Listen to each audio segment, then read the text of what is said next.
On the previous episode, what do you...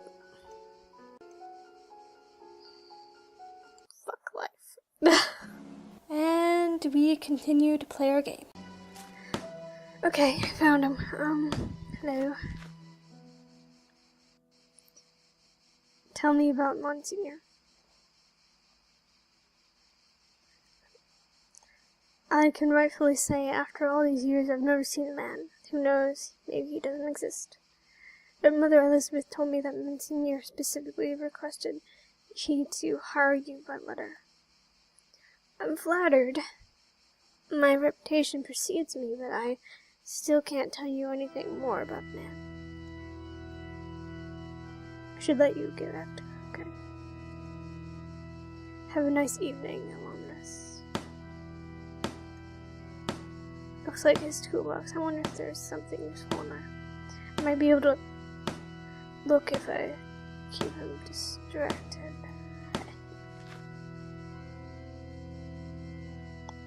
Okay, tell me about this place. Well, the construction of this building was ordered by our bishop of blah blah blah blah blah. Tell me about... I have no idea what that is. It was the place where I was born and raised, one of the biggest cities in Scotland. If you look,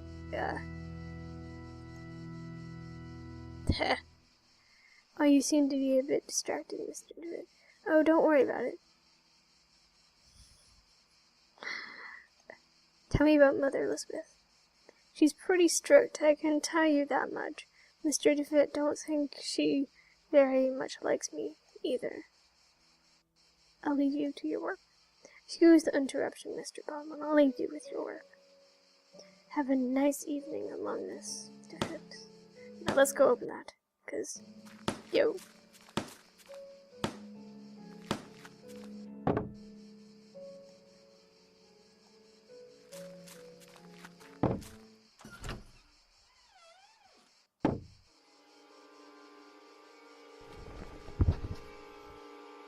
The darkness of his eyes.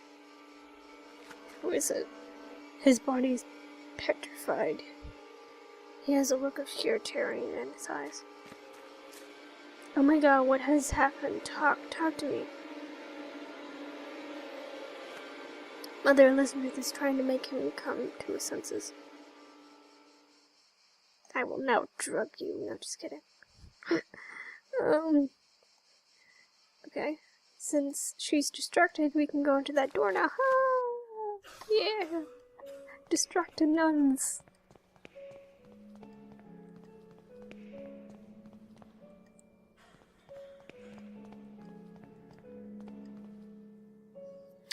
Okay.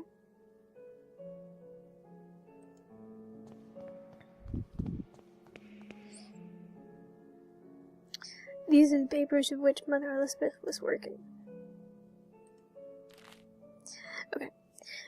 William Newlands, November 13th, 1891, cause of death. I have no idea. Notes. Scratch marks have been found in his stomach. God, these names. November 17th, 1891. Cause of death, paralysis. Notes. A clear expression of terror on the patient's paralyzed face was found at the time of death. Evelyn Benzie, November 20th, 1891. Cause of death. I have no idea. We found the patient dead, and I have no okay on this in the body.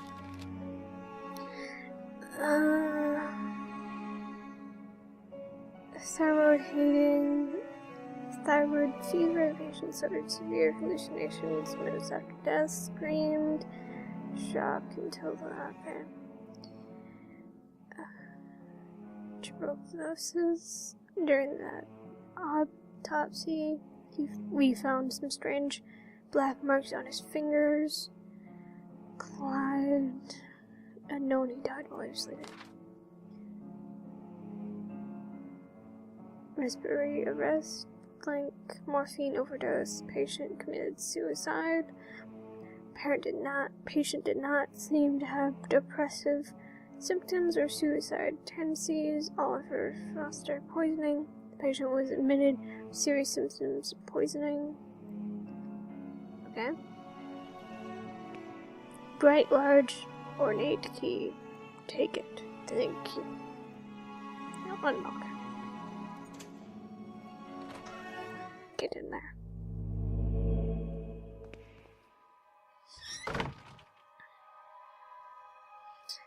Well, don't look into his eyes. Okay? Who?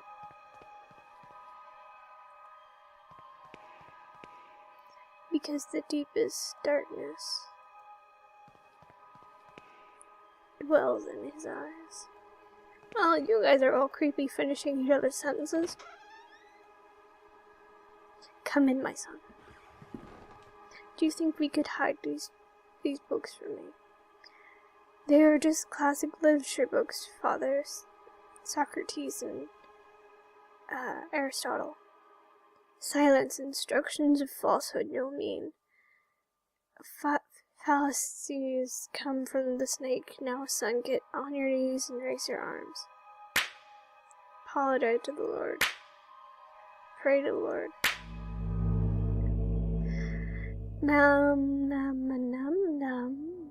Psh, no idea what that says. Look, an eyeball. A strange eye-shaped symbol. It's Latin. Malum, evil in itself.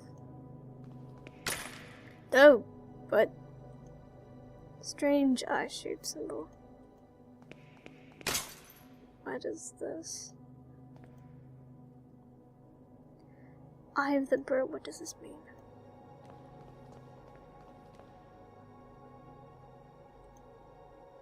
A set of crucifixes next to the door.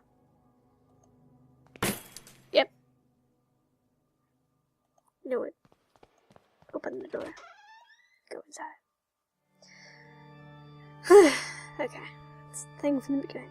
Lord, your eyes burn me. I don't deserve mercy nor forgiveness.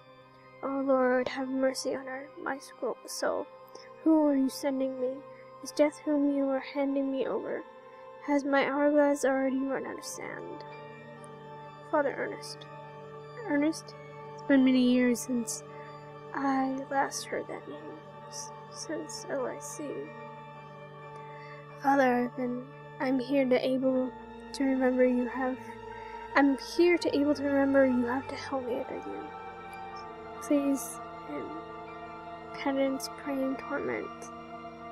Pastimes bring us just misfortune and pain. Father Ernest, I was one of your students. No, I didn't want to do that. Whatever. The makeshift altar is coated in a dense layer of wax. The candles have been almost burnt out, only barely illuminate the room. A creepy image of Christ crucified. It has a dark cloth covering his head. Okay. What? He has a large burn covering his eyes. He's completely blind. Despite of his extreme illness and paleness, I can still recognize Father Ernest. But he seems far away, like in another world. Glory be our Father. Oh, yeah. Pray. Now, my son, tell the Lord which one of his voice, the sharp sword, the wise quill, the delicate petal. Wise quill? No, you've enveloped by sin. And now, my son, tell the Lord which one of the holy paths, the wise virtue, the endless blame, or the blessed penance. The blessed penance? No, your soul lives embraced by the darkness. And now, my son, tell the Lord who you are, the faithless pilgrim, the gate guard, or the lost seaman. Faithless pilgrim? No, there is no salvation of the Lord for your soul. Now leave me alone, I have to purify my soul. Okay.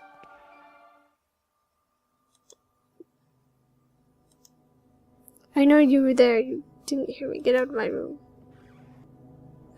Despite being blind, he preserves good hearing. Must be more careful when moving.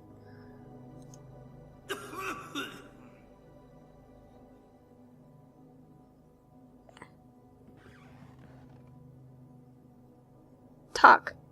Do something. Old razor blade stained with blood.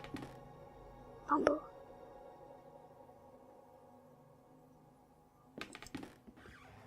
That's creepy.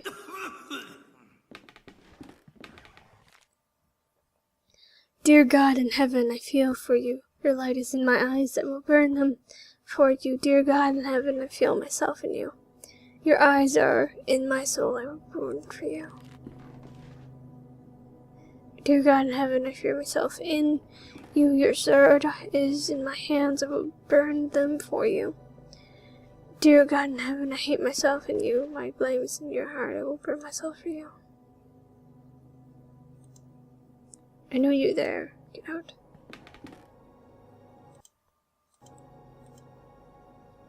What else?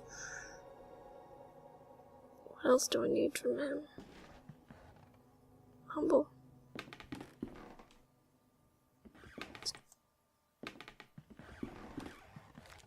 Okay.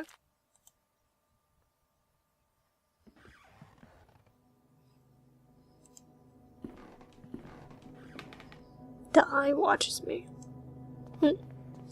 Now what to do, because I have no idea what to do now. Well, I just talked to a crazy... Wait, no.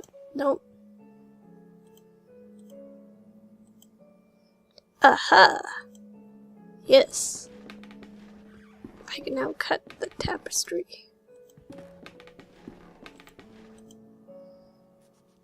Die, tapestry, die. Go in. More visions. Finally, our expert on Germany Duvet shows up. Where were you, my friend? We've been looking for you. Well, as I was saying, tonight is the perfect moment for our next meeting. And I suspect that someone outside our group is secretly surveilling us. Who is it, Anthony? My dear friends, it's Professor Glenn. Do you mean Father Ernest? Certainly, no doubt about it. Therefore, dear colleagues, I have decided to change the venture for tonight's meeting. Have you noticed the lounge behind the small door of the dining room? I believe it's convenient to borrow the key for our necessities. You already know at the 12 o'clock you'll find that door opened, and I'll be inside the lounge. That's it, my dearest colleagues. Whatever that says. Whatever that says.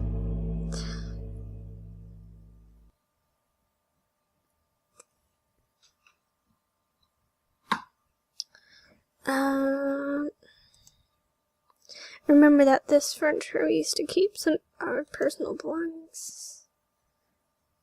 Okay. The wall is completely disarray. Probably punched through if I tried. Okay.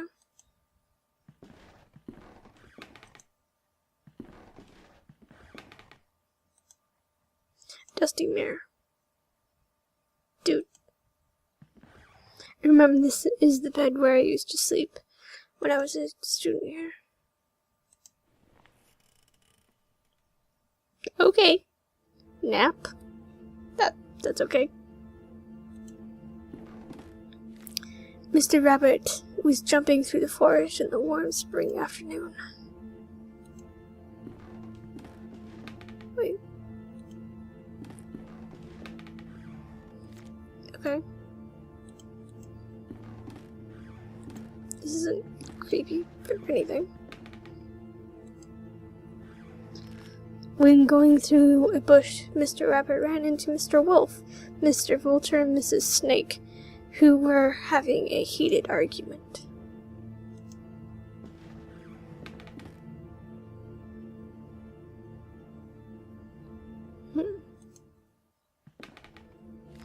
Mr. Crabbit.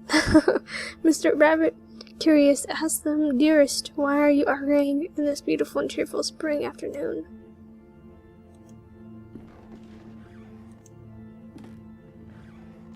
Mr. Wolf answered politely, "What are we trying to decide here is who of us will have the pleasure to eat you up."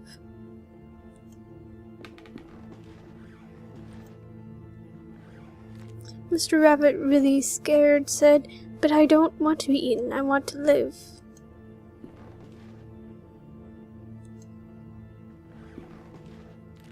To which Mrs. Snake answered, smiling, "That's impossible to happen, Mr. Rabbit, since we all, both us, you and us, are going to die sooner or later, don't you think so?"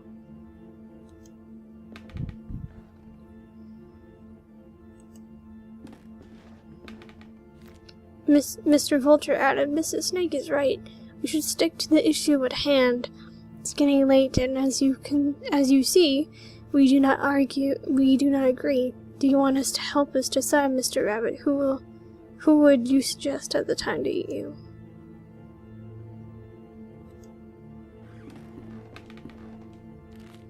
After thinking about it for a while, Mr. Rabbit came up with an idea and carefully said, "I got it. Why not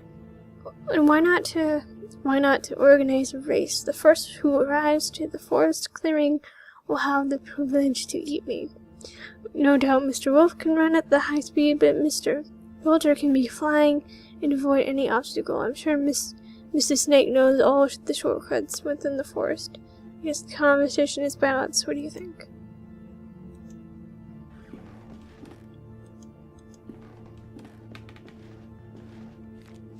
The three predators agreed that it was fair, so they started to race and they quickly disappeared.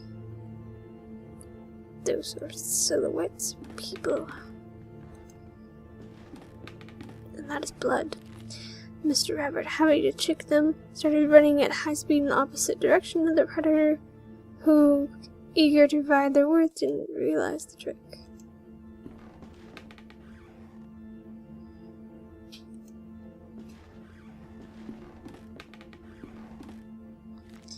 Mr. Rabbit was far away from there, and he finally felt safe, happy, and proud of his cunning, but suddenly there was a loud bang. The earth shook, frightened birds flew, and everything went dark. The end.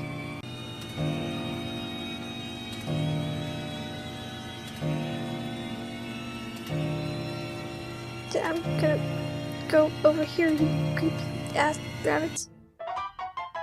What the fuck?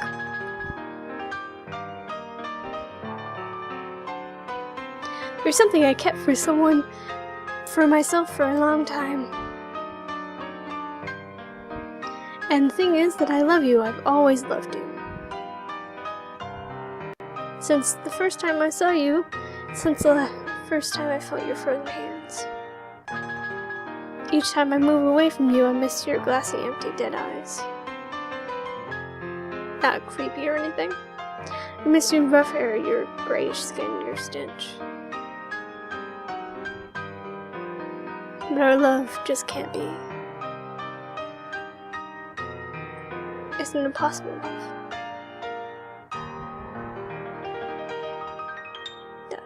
End.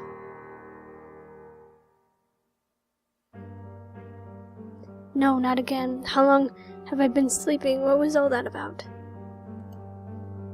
The nightmare, I found a place in my memories. So I guess that's the cue to go to that place. Place I don't know where it is.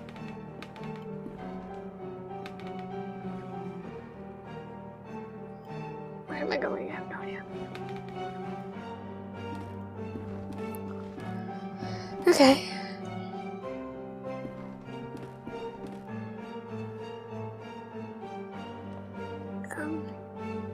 This way? Where am I going?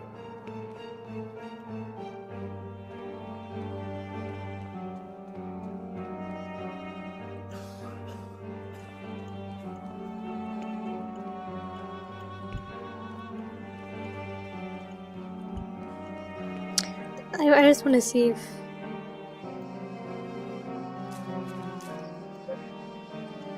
Okay, nothing's new.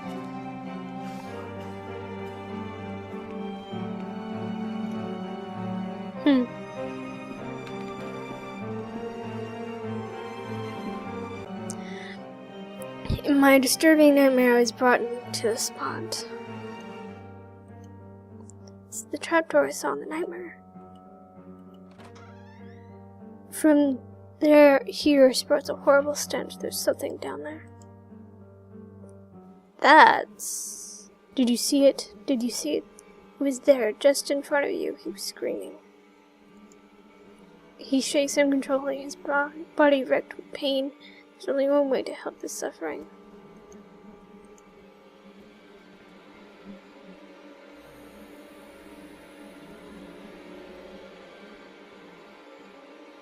And he's dead. Rest in peace. The stretchers used to carry the corpses here. Who is behind all this? A decayed but corpse of a young woman. It seems as if they were devoured by animals. Not creepy or anything.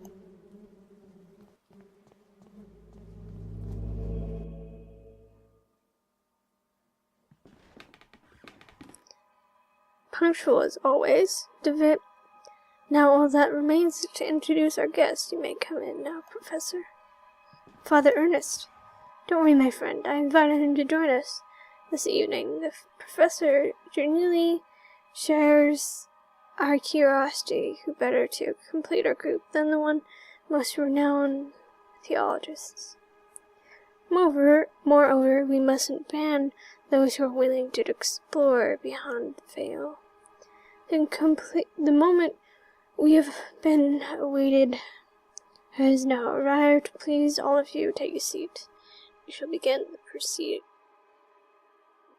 Soon shall the door be open, and then we will finally see what lies beyond. Now I ask that you close your eyes. You will feel a momentary prick as I inject you this soon. Oh, Jesus Christ.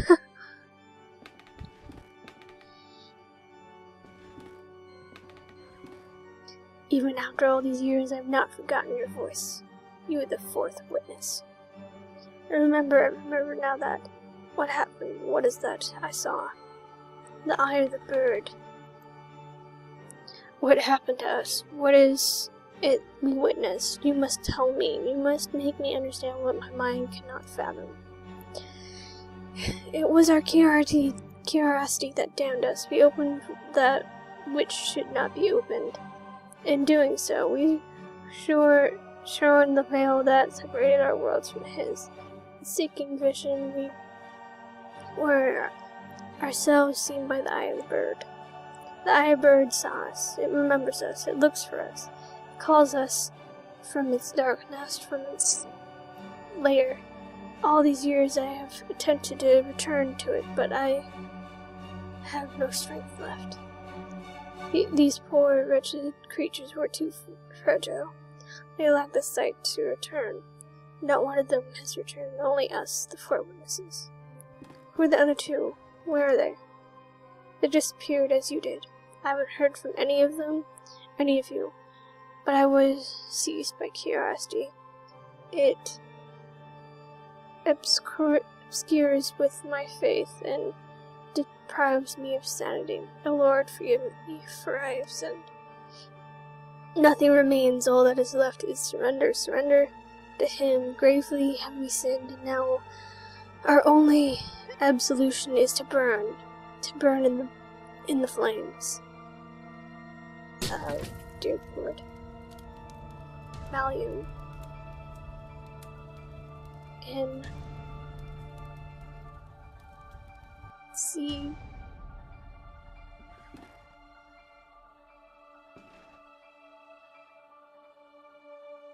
Whoa.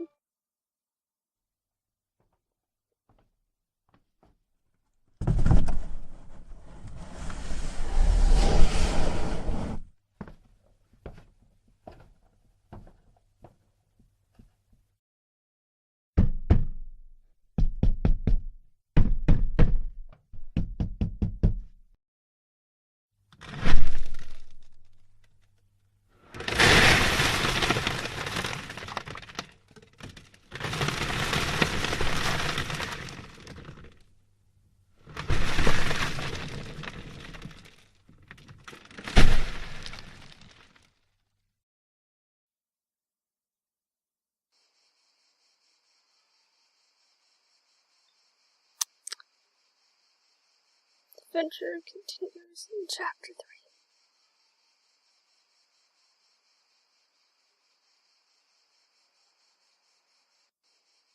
Was I buried? I think I was buried. God damn it.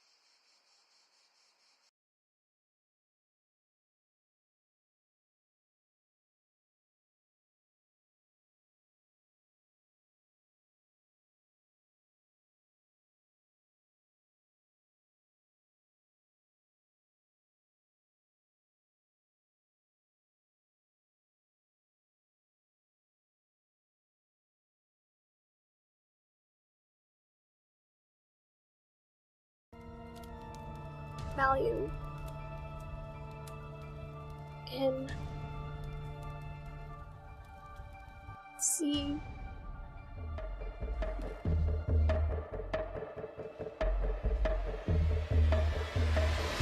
Whoa.